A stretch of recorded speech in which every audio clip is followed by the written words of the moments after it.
आइए अब बात करते हैं खुले में शौच से मुक्ति की एक पहल की। गुजरात के तापी जिले की रहने वाली सामाजिक कार्यकर्ता रामीलाबेन ने खुले में शौच को एक गंभीर समस्या मानते हुए अपने गांव के अलावा गुजरात के कई गांवों में शौचालय का निर्माण कराया और महिलाओं में शौचालय प्रयोग के प्रति जागरूकता भी फैलाई।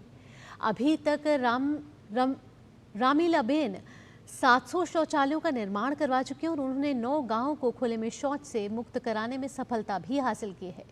खुले में शौच के खिलाफ लड़ाई लड़ने के लिए सरकार ने उन्हें पद्मश्री सम्मान से सम्मानित भी किया है। इस तरह के सार्वजनिक शौचालय बड़े शहरों में तो आम मिल जाते हैं, लेकिन जब बात शौचालय इज्जत घर की जाती है तो छोटे शहरों, गांवों, कस्बों में घर घर तक ये शौचालय पहुंचाना, बनवाना आसान काम नहीं था, लेकिन ये सफल हुआ स्वच्छ भारत अभियान के तहत। और इस मुहिम को सफल बनाने के पीछे जिन लोगों की मेहनत रंग लाई, उन्हीं में नाम आता है गुजरात के तापी जिले की गामित रामीलाबेन का, जो न केवल अपने गांव बल्कि कई गांवों में शौचालय बनाकर नाम कमा चुकी है। 700 शौचालय बनवाए उन्होंने, 9 गांवों को खुले में शौच से मुक्त करा दिया। लेकिन वो यही नहीं रुकी, आगे बढ़कर उन्हें स्वयं सहायता समूह बनाए, सखी मंडल बनवाए, उन्हें बैंकों के साथ जोड़ा। यही नहीं, उन्होंने गांव वालों को कौशल विकास की राह भी दिखाई और उन्हीं का मेहनत का नतीजा रहा कि जो गांव कभी बहुत पिछड़े माने जाते थे, आज वो आदर्श गांव कहलाते हैं। इसीलिए इन्हें मिला पद्मश्री का सम्मान।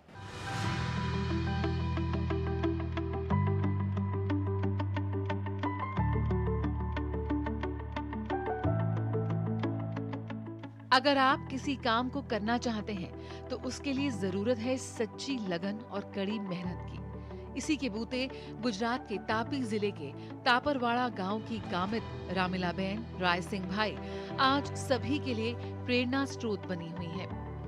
समाज सेवा को अपने जीवन का ध्येय बना चुकी गामित रामीलाबेन के समर्पित प्रयासों के कारण 9 गांवों को ओडीएफ यानी खुले में शौच मुक्त गांवों में बदल दिया गया है। गामित रामीलाबेन को मूलभूत सुविधाओं के लिए भी संघर्ष करना पड़ा।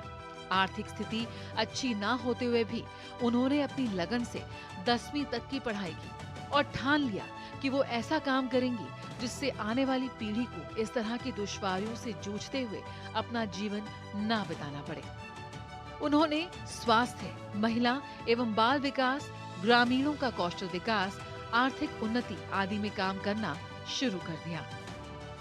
शौचालय बनाने के लिए ना पाड़ रहे थे तो भी मैंने लोगों के साथ बात करके लोगों ने एक स्वच्छता अभियान चलाई, ये सब लोग समझ सके और शौचालय बनाया।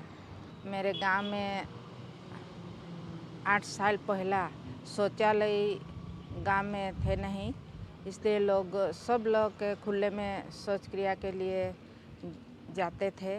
और जब मैंने शौचालय बनाना शुरू किया तब गांव के सब लोग, सब महिलाएं, सब बहनों, सबने मैंने सिखाया कि आप शौचालय में शौच क्रिया के लिए जाओ, का हमारा गांव में गंदगी दूर हो और आप बीमार रोगचाला में न पड़े। इसलिए सब लोगों ने मैंने समझाया, सब गांवों में मैंने शौचालय बनाया ने सब लोगों को शौच क्रिया करने के लिए शौचालय में जाना पड़ता है। ने सब लोग आज स्वच्छ है, स्वस्थ है। ने सब लोगों के लिए मुझे सरकार में से जो पैसे आते हैं 12,000 रुपया, ये 12,000 रुपये के सब लोगों के घर में शौचालय के लिए उपयोग किया। और अभी भी मेरी ये इच्छा है कि लोग शौचालय नहीं बनाए, एक मेरा गांव, एक मेरा तालुका, जिला और गुजरात राज्य, भारत देश स्वच्छ रहे, इसलिए मैं कुछ काम करना चाहती हूँ। दृढ़ निश्चयी गामित रामीलाबेन की अपने गांव को स्वच्छ और सुविधाओं से पूर्ण बनाने की सोच को प्रधानमंत्री नरेंद्र मोदी के स्वच्छ भारत मिशन से भी बल मिला।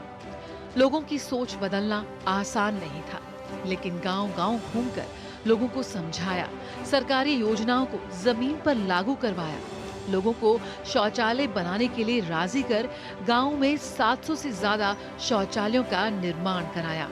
पहले मेरे गांव में टॉयलेट की सुविधा नहीं थी। अभी रमीला बहन से तरफ से हमको सब सुविधा मिली है। तो टॉयलेट में टॉयलेट बनाया है, इसमें जाते हैं।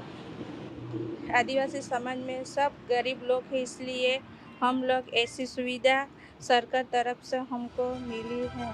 गामित रामिलाबेन ने 162 स्वयं सहायता समूह सखी मंडल बनाए, उन्हें बैंकों से जोड़ा, ग्रामीणों को सरकार की पेंशन योजना का लाभ दिलवाया। उनकी कड़ी मेहनत और जुनून का ही परिणाम है कि जो गांव पहले पिछड़े हुए माने जाते थे, वे आज आदर्श गांव बन चुके हैं। 23 सितंबर को हाइफा दिवस के रूप में मनाया जाता है। पहले विश्व युद्ध में भारतीय थल सेना की 3